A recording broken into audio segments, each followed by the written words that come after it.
आज आपको हम एक छोटी कथा सुनाने जा रहे हैं। एक राजा था, उसकी गायों को चराने के लिए उसने एक नौजवान को रखा था।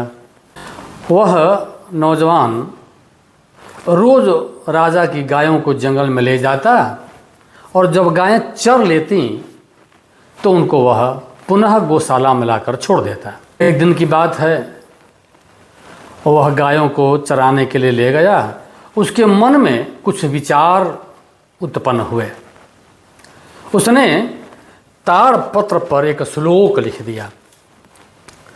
सहसा विदधीतन क्रियाम अविवेकः परमापदाम पदम वृणते ही विमृश्यकारिणम गुणलुब्धाः स्वयमेव संपदः।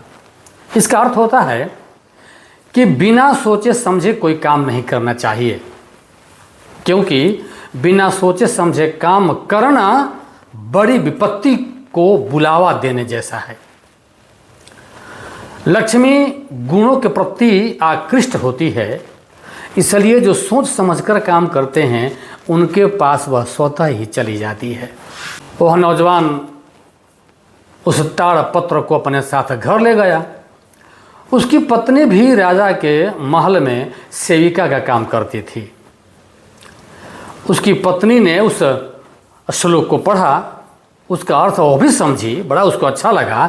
तो दूसरे दिन जब वह महल में गई तो उसने राजा को वह श्लोक दिखलाई।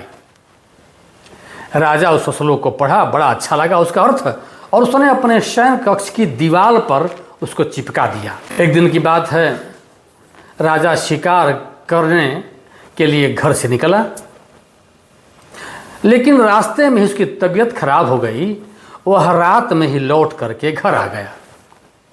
जब वह रात में अपनी पत्नी के शयन कक्ष में गया तो उसने देखा कि उसकी पत्नी की बगल में एक नौजवान सोया हुआ है। अब राजा के क्रोध का ठिकाना नहीं। सोचा कि दोनों का सफाया कर डालते हैं।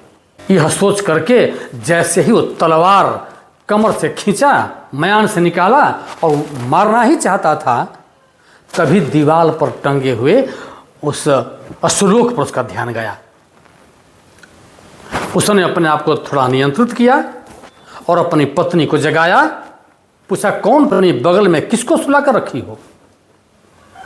उसकी पत्नी जब हड़बड़ा करके जगी तो राजा ने देखा कि उसके चेहरे पर बहुत प्रसन्नता है।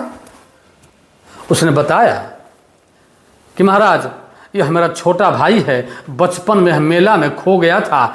जब यह गांव आया लौट करके, इसको पता चला कि मेरा विवाह यहाँ हो गया है, तो यह हमसे मिलने के लिए आ गया। राजा का साला, राजा ही बहुत खुश।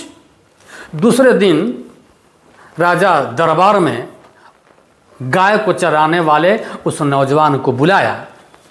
भरी सभा में बहुत ही मान सम्मान दिया, उसको पुरस्कार दिया, और राजा ने कहा कि आज के बाद राज्य का राज पुरोहित रहेगा। पता है वो कौन था? वह नौजवान कोई और नहीं बल्कि भारवी थे। भारवी ने बाद में चर्चित महाकाव्य का वर्णन, जिसका नाम किरातार्जुनीयम है।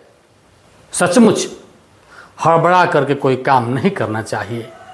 राजा यदि हड़बड़ा करके उन दोनों को मार देता तो व्यर्थ में ही दो निर्दोष व्यक्तियों की हत्या हो जाती।